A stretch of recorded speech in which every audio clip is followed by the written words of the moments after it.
Hello students, how are you?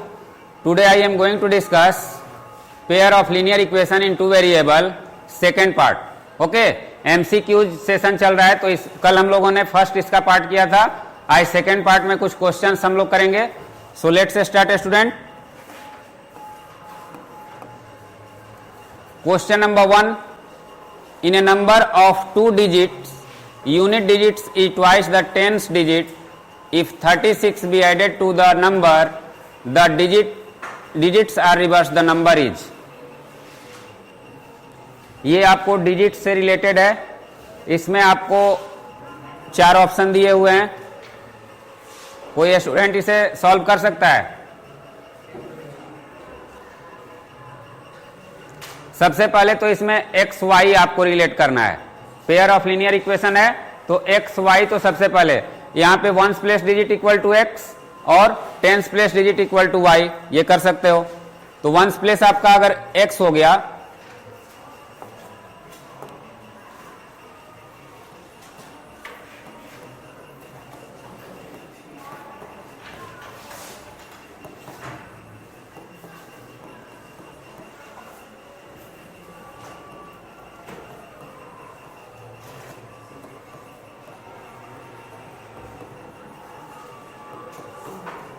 Okay, then number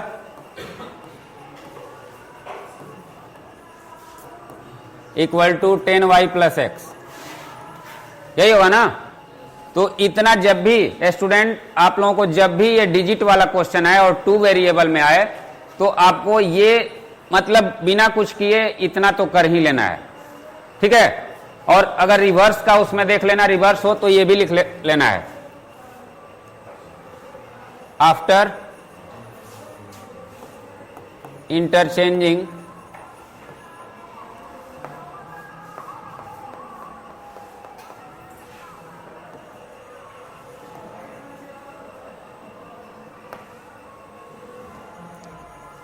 reversing the digits,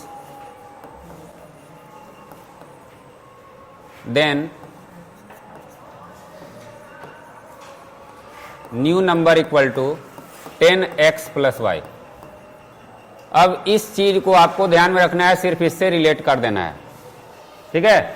यहां पे क्या कर रहा है, in a number of 2 digit, units digit जो है वो twice the tens digit. Unit digit क्या है, टेंस डिजिट से ट्वाइस है. तो इसमें आपको क्या है, यहां पे यूनिट डिजिट क्या है, यूनिट डिजिट यानी वंस प्लेस. तो x इक्वल टू यहां पे क्या है ये, तो y में क्या होगा, ऐसे लिखा जा सकता है x इक्वल टू 2y. तो इसे हम लोग क्या लिख सकते हैं, अब यहां पे इसको अभी यहीं रहने दो. फिर क्या करा है, if 36 be added to the number the digits are reversed. तो सबसे पहले तो इसका आप एक इक्वेशन कर सकते हो. क्लियर है. और दूसरा क्या है कि इसमें 36 अगर नंबर में ऐड किया जाए, it means 10x plus y में अगेन 10y प्लस एक्स में 36 आपको ऐड किया जाए तो क्या होगा. अब इसे आपको सेकेंड इक्वेशन क्रिएट कर लेना है. उसके बाद एक्स वाई आप फाइंड कर सकते हो. तो क्या होगा इससे, 10y minus y plus x minus 10x equal to minus 36, ऐसे लिखा जा सकता है. 9y minus 9x equal to minus 36.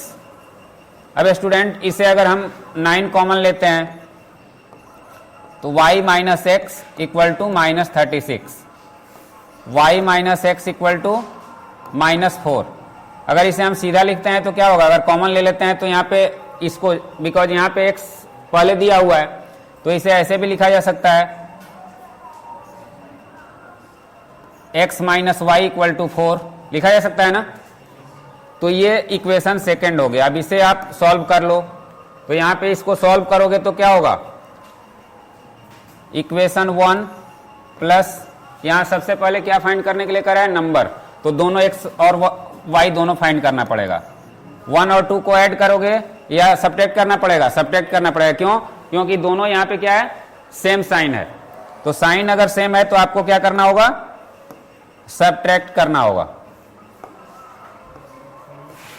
तो क्या होगा, x और x आपको क्रॉस हो जाएगा, तो यहां पे माइनस वाई, इट मीन्स, इसको एक बार लिख लेते हैं, यहां पे क्लियर नहीं होगा, x minus 2y equal to 0, और सेकेंड क्या है, x minus y equal to 4।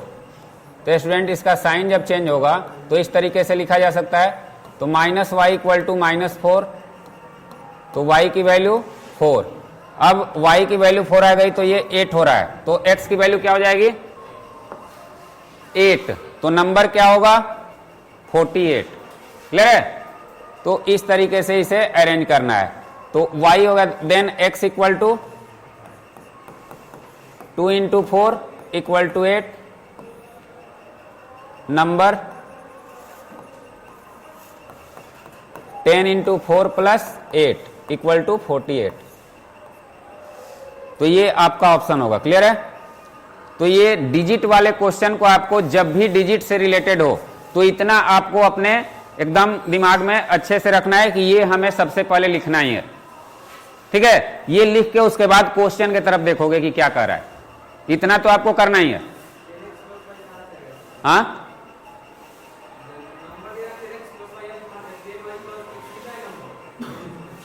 ये तो ये रिवर्स हुआ है, ये वाला,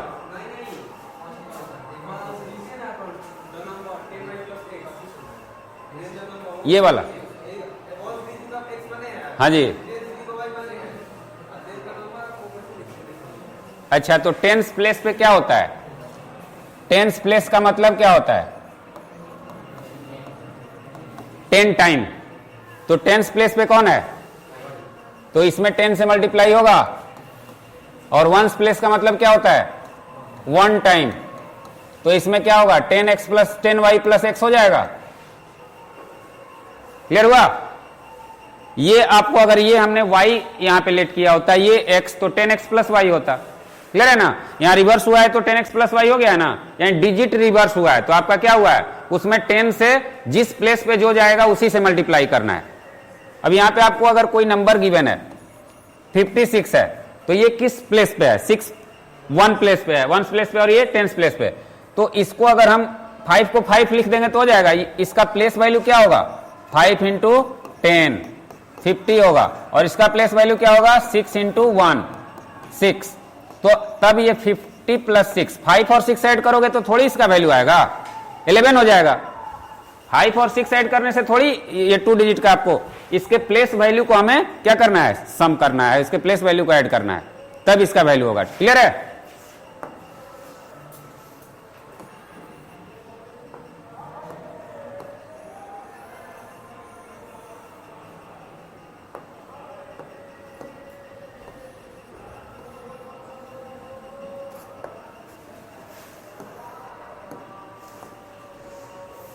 Question number 2, a fraction becomes 4 when 1 is added to both the numerator and denominator, and it becomes 7 when 1 is subtracted from both the numerator and denominator. The numerator of the given fraction is, any student?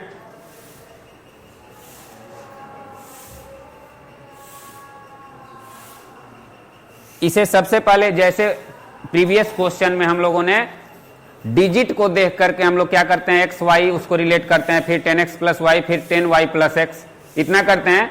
तो ये आपको जब भी fraction हो तो आपको numerator x और denominator y या a या b कुछ भी आप लेट कर लोगे, और उसके बाद फ्रैक्शन को x बाई y या a बाई b इतना लिख लोगे, तब ये क्वेश्चन शुरू करोगे। क्लियर है, तो यहां पे उसी तरीके से यहां पे हम लोग स्टार्ट करते हैं, लेट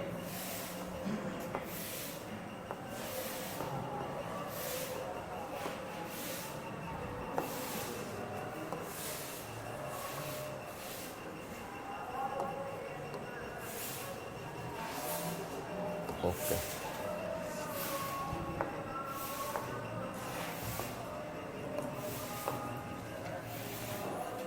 लेट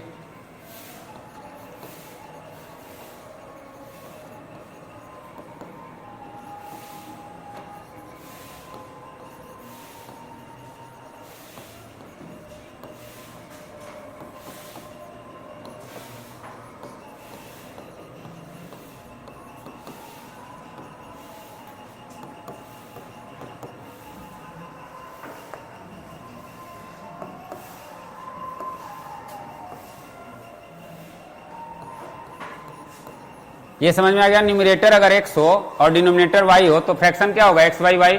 अब अकॉर्डिंग टू क्वेश्चन हम चलेंगे। अकॉर्डिंग टू क्वेश्चन यहां पे ए फ्रैक्शन बिकम्स 4, यानी फ्रैक्शन क्या हो जाता है, 4 हो जाता है। 1 is added to both, it means x plus 1 and y plus 1 करने से इसकी वैल्यू क्या हो जाती है, 4। ये फर्स्ट कंडीशन है, numerator and denominator, and it's becomes 7। अब ये फर्स्ट ही होगा, इसको हमें क्या करना है कि इक्वेशन बना लेना है। तो x plus 1 equal to 4y plus 4, x minus 4y equal to 4 minus 1, x minus 4y equal to 3। Again second condition क्या है,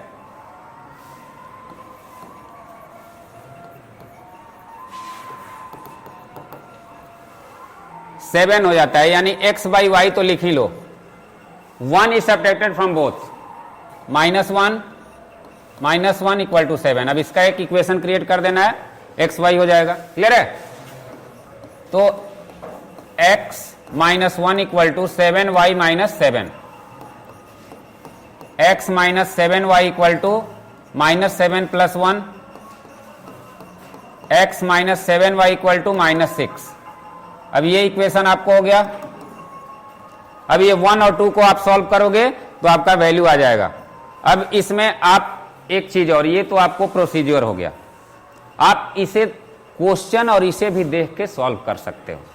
अब सपोज करो कि आपका यहां पे क्या करा, अगर फ्रैक्शन दिया रहता तो और इजी होता। यहां पे क्या दिया हुआ है, न्यूमरेटर सिर्फ दिया हुआ है, तो न्यूमरेटर से आप इसमें थोड़ा सा डिफिकल्टी होगा। तो न्यूमरेटर को आप फाइंड कर सकते हैं। न्यूमरेटर क्या है, x। तो पहले सॉल्व कर लिया जाए तभी से मैं बताता हूं। 1, हाँ उससे भी हो जाएगा, 1 माइनस 2, तो आपका क्या होगा, x minus 4y equal to 3, x minus 7y equal to minus 6। It means ये प्लस, ये माइनस, ये plus. 3y equal to 9, y की वैल्यू क्या हो गई, 3।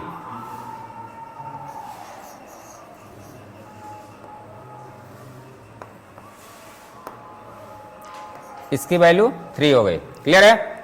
अब यहां पे y का वैल्यू 3 हो गया, तो अब आप x का वैल्यू फाइंड कर सकते हो किसी एक में पुट करके। तो इसमें पुट कर लो, from 1 x minus 4y equal to 3 है, तो x minus 12 equal to 3, x equal to 15। तो 15 बाई 3 आ रहा है, यही आ रहा है ना। तो 15 बाई 3 का मतलब 5 भी होता है, लेकिन यहाँ 15 बाई 3 आपका आ रहा है। तो अब यहाँ पे देखो, न्यूमरेटर पूछ रहा है, तो 15 गिवन है ना, 15 यहाँ पे, लेकिन अब इसको वेरीफाई भी करना है कि ये कैसे हो रहा है। तो 15 में अगर 1 ऐड करते हो तो क्या हो रहा है, 16, और 3 में 1 ऐड करते हो, 15 बाई 3 है आपका, 15 बाई 3 है, दोनों में 1 ऐड करते हो तो क्या होता है, 16। तो इसकी वैल्यू क्या होती है, प्लस 1 और प्लस 1 करने पे 16 बाई 4, तो इसका वैल्यू 4 हो गया, जो फर्स्ट कंडीशन है आपका ये। और सेकंड कंडीशन, इसमें से एक घटाओगे तो क्या होगा, 14 माइनस 2, तो 7 हो जाएगा। तो ये भी आपको वेरीफाई कर लेना है, ठीक है। तो यहां से भी देख के आप कर सकते हो, लेकिन अगर फ्रैक्शन होगा तो वहां थोड़ा इजी होगा, नहीं तो एक कम से कम निकालना पड़ेगा। क्लियर है? और फ्रैक्शनल फॉर्म में होता तो आप आसानी से कर सकते थे, अब एक में थोड़ा सा डिफिकल्टी होगा। क्लियर है ना?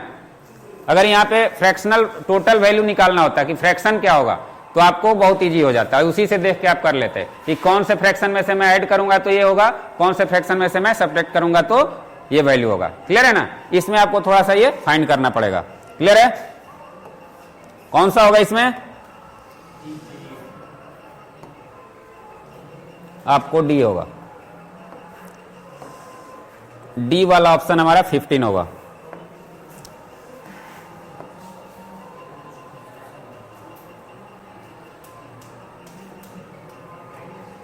अब यहां पे असर्शन रीजन बेस्ड क्वेश्चन है, इसमें आपको इधर तो आपको इससे आप लोग परिचित होंगे, इसमें क्या है मेन आपको यहां पे समझना है। क्लियर है? If the pair of lines and coincident then we say that pair of lines is consistent and it has a unique solution. ये असर्शन है। रीजन क्या है? If the pair of lines and parallel then the pairs has no solution and is called inconsistent pair of equations. सबसे पहले ये दोनों reason और assertion सही है या गलत है, राइट है और रॉन्ग है, ये पहले डिसाइड करना है। उसके बाद इसके लिए कौन सा क्या है, तो if the pair of lines and lines are coincident, अगर लाइन कोइंसिडेंट होता है, स्टूडेंट यहां पे ध्यान देना जरूरी है,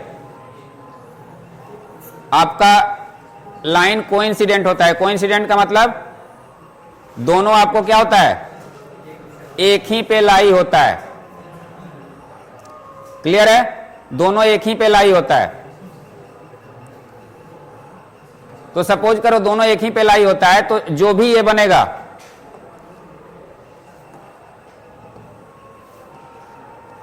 इस तरीके का बनता है, तो इसे क्या बोलते हैं, कोइंसिडेंट बोलते हैं।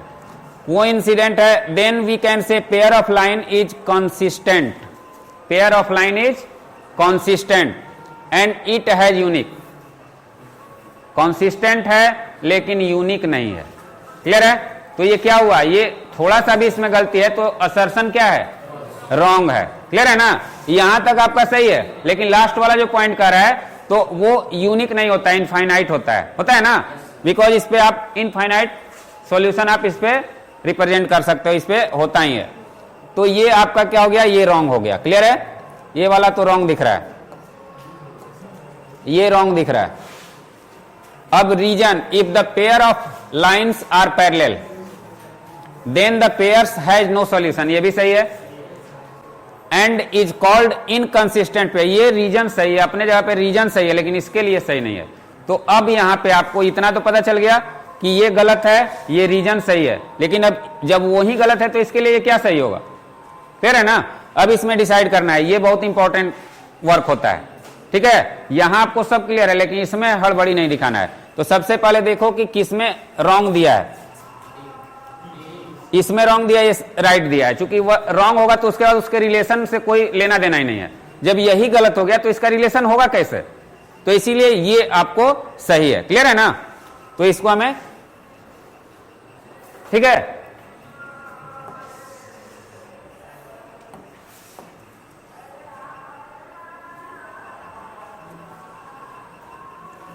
Question number 4, any student?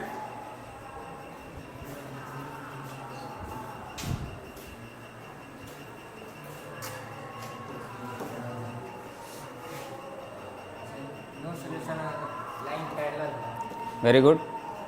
Pair of lines are intersecting, the pair has unique solution and called consistency. Option कौन सा होगा?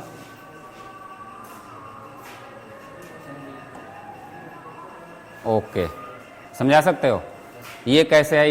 इसे थोड़ा सा, हाँ, If the line linear equation, if a pair of linear equation has no solution, if it's represented by intersecting line, ये कह रहा है कि इंटरसेक्ट, अगर लाइन इंटरसेक्ट होगा तो इसका कोई सॉल्यूशन नहीं होगा ग्राफ पे। हाँ, यहाँ पे इंटरसेक्ट हो रहा है तो हमको एक सॉल्यूशन मिल रहा है, ओके ये सेटिस्फाई नहीं कर रहा। ओके, अगर नो सॉल्यूशन होगा तो लाइन पैरेलल होना चाहिए। Very good very good. If the pair of lines are intersecting, then the pair has unique solution and is called consistent pair of equation. ये ट्रू है। लाइन अगर intersect कर रहा है तो इसका यूनिक सॉल्यूशन है, एक ही सॉल्यूशन है, और उसे क्या कहते हैं हम लोग? Consistent. Consistent. Okay, very good. यहाँ पे स्टूडेंट कंसिस्टेंट और इनकंसिस्टेंट को ध्यान देना है। जिसमें सॉल्यूशन होता है वो कंसिस्टेंट है, जिसमें सॉल्यूशन नहीं होता है वो क्या है? इनकंसिस्टेंट है। तो दो ही तरह के होते हैं, कंसिस्टेंट और इनकंसिस्टेंट। तो ऑटोमेटिक इस चीज को आप लोग, जो ये आपका है पैरेलल है तो कहीं पे इसका क्या हो रहा है, कहीं पे इंटरसेक्शन नहीं हो रहा है तो उसका कोई सॉल्यूशन नहीं होगा। और जो लाई होता है यानी कोइंसिडेंट होता है उसका इनफाइनाइट सॉल्यूशन होता है, तो उसको वो क्या होगा? कंसिस्टेंट होगा। और इसमें भी वन प्लेस पे ही भले होता है, लेकिन यहां पे इंटरसेक्शन होता है, तो ये भी क्या होगा, कंसिस्टेंट होगा। यानी ये दोनों क्या हैं, कंसिस्टेंट हैं। कौन कौन से, तो अगर इस तरीके के हों, अगर आपको एक ही पे कोइंसिडेंट हो, ओके, दो लाइन यहां पे हो इस तरीके के, तो इसको क्या बोलते हैं, कोइंसिडेंट, ओके। और ये जो आपका है इस तरीके का, इस तरीके का अगर आप कर रहे हो, तो ये आपका क्या है, यहां पे इसका क्या हो रहा है, ये इंटरसेक्ट हो रहा है, तो ये क्या होगा, इसे क्या बोलते हैं, ये कोइंसिडेंट है और ये इंटरसेक्टिंग है। तो इंटरसेक्टिंग का मतलब unique solution.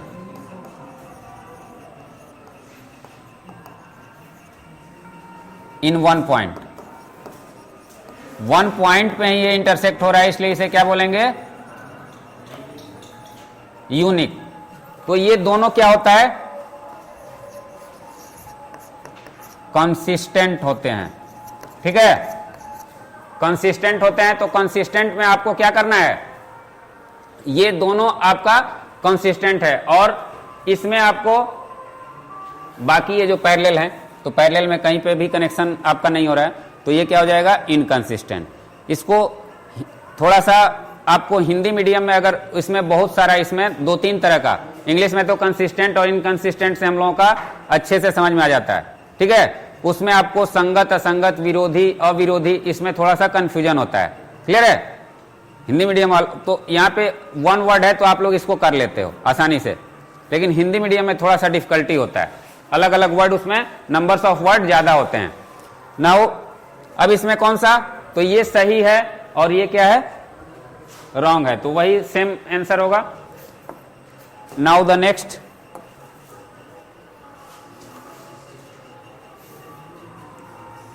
the linear equation x minus 2y minus 3 equal to 0 and 3x plus 4y minus 20 equal to 0 have exactly one solution. Reason, the linear equation 2x plus 3y minus 9 equal to 0 and 4x plus 6y minus 18 equal to 0 have a unique solution.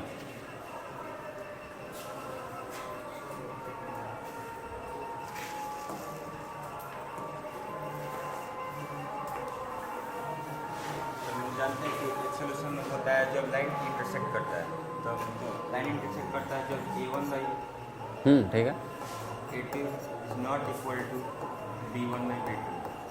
तो अगर हम लोग यहाँ पे दो दिया है equation, तो हम लोग a1 हो गया 1 और ये हो गया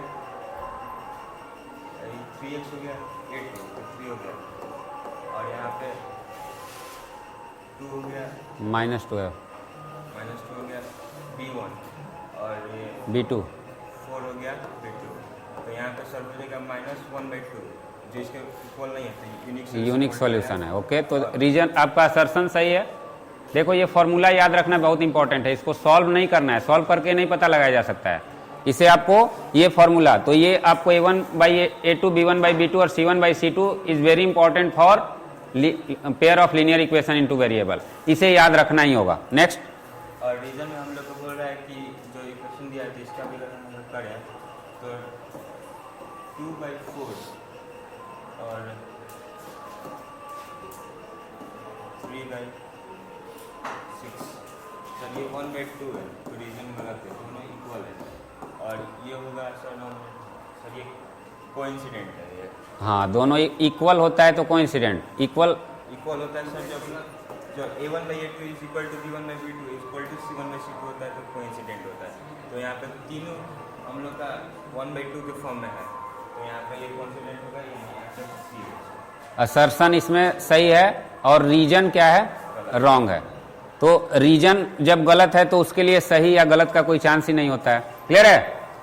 तो this is very important, thank you. समझ में आ गया सबको?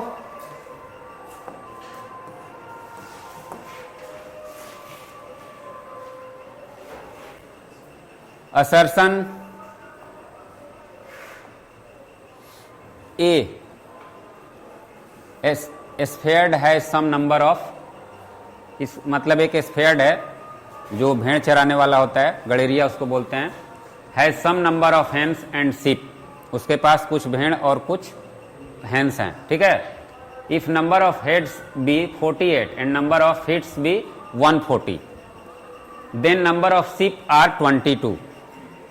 तो ये मतलब असर्शन सही है क्या? अगर गडेरिया के पास कुछ आपको हेन्स और शीप हैं और उसके फीट दिया हुआ है और हेड्स का नंबर दिया हुआ है, तो सबसे पहले तो आपको हेड्स जब उसका दिया हुआ है तो आपको हेन्स का भी और शीप का भी, दोनों का हेड्स एक एक होता है। तो अगर नंबर ऑफ हेड्स अगर हमने x मान लिया हेन का, या नंबर ऑफ जो नंबर है इसका हेन्स का उसको क्या मान लिया x, और नंबर शीप का y मान लिया, तो x प्लस वाई हो जाएगा, x plus y equal to 48, because ये नंबर ऑफ क्या है, हेन है, और ये नंबर ऑफ शीप है। तो हेड एक एक होता है तो दोनों का मतलब संख्या क्या होगा, 48 है, क्लियर है ना, हेड एक ही होता है तो दोनों मिला के कितने होंगे 48। तो ये पहला। अब उसके बाद कह रहा है एंड नंबर ऑफ फिट्स भी 140, तो फिट्स हेन के कितने होते हैं 2, तो 2x plus 4y equal to 140, इससे एक इक्वेशन बनेगा। अब इस इक्वेशन को हम लोग क्या करेंगे, सॉल्व करेंगे।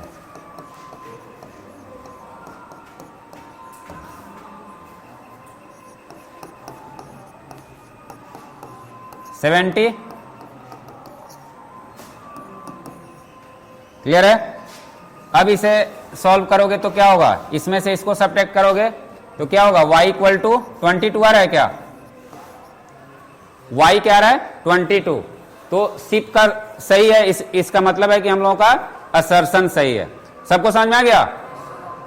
यहां पे ये x प्लस वाई क्यों लिया गया, बिकॉज जितना हेड रहेगा उतना ही, सभी का तो, किसी का तो 2 हेड होता नहीं है, तो अगर दोनों का मिलाकर के अगर हेड दे रहा है तो दोनों का संख्या भी वही होगा, क्लियर है ना, दोनों का संख्या वही होगा।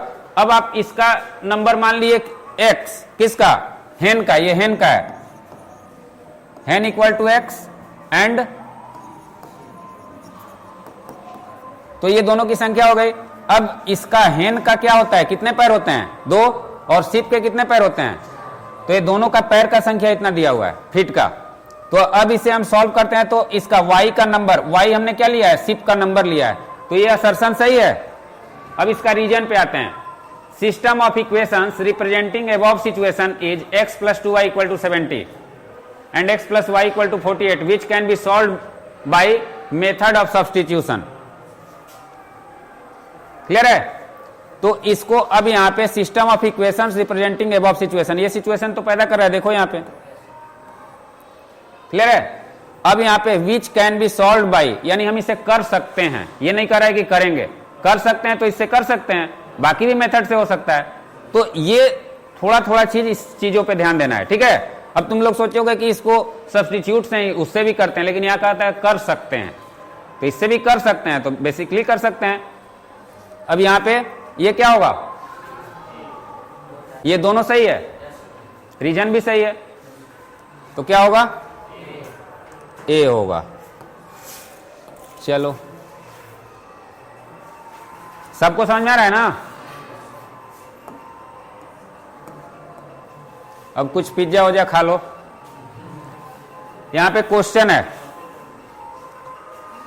Actual number of calories university of Arkansas researcher discovered that we underestimate the number। इसमें देखो बाबू, एक कहानी बनाया हुआ है, इस कहानी से आपको रिलेट किया गया है इस फिगर को या जिससे भी, और आपको इसका मेन थीम समझना है कि यहाँ पे क्या किया गया है।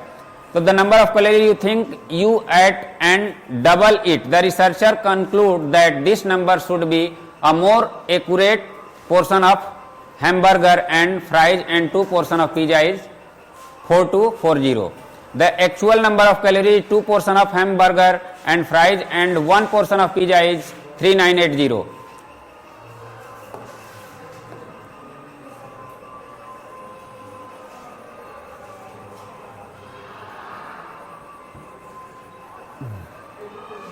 Okay, what are the actual number of calories in one portion of pizza. क्या होगा? एक्चुअल कैलोरी जो होगा वन पोर्शन ऑफ, उसमें क्या होगा? वन पोर्शन पिज्जा में कैलोरी क्या होगा? तो यहां पे आपको इसको तो ऊपर वाले को कोई आपको क्या है, ये उलझाने के लिए दिया रहता है।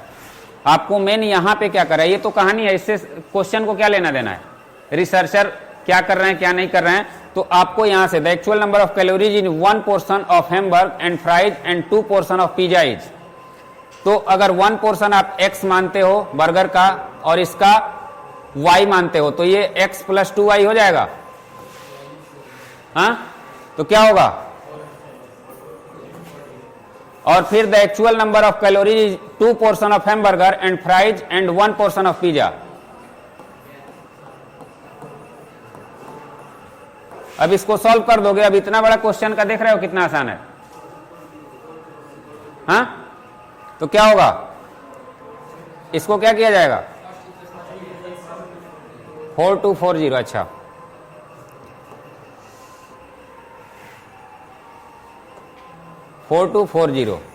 अब इसमें आपको क्या करना पड़ेगा बताओ तो? Elimination method. एलिमिनेशन मेथड कैसे करोगे? कोई आके करो जल्दी, आओ तुम ही आओ।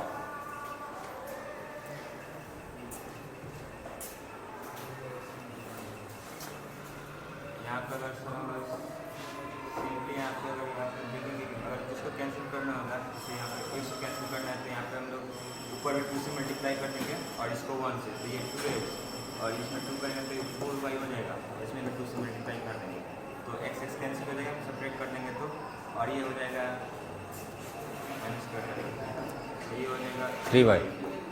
और इसमें जितना किए होंगे तो कर लो, लास्ट क्वेश्चन है, कर लो, क्या दिक्कत है? इक्वल टू ये हो जाएगा 8480। इतना हो जाएगा। इसको हम सब्ट्रैक्ट करेंगे, हाँ,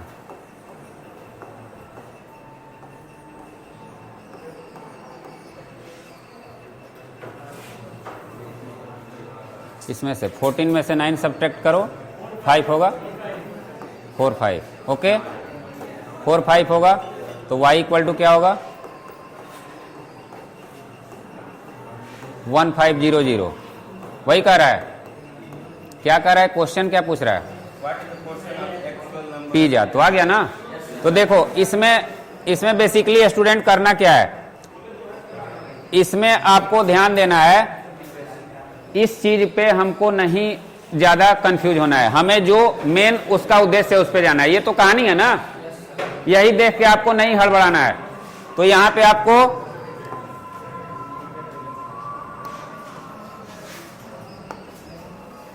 ये जैसे भी किए हो आप लोग इसे समझ गए हो, क्लियर है ना।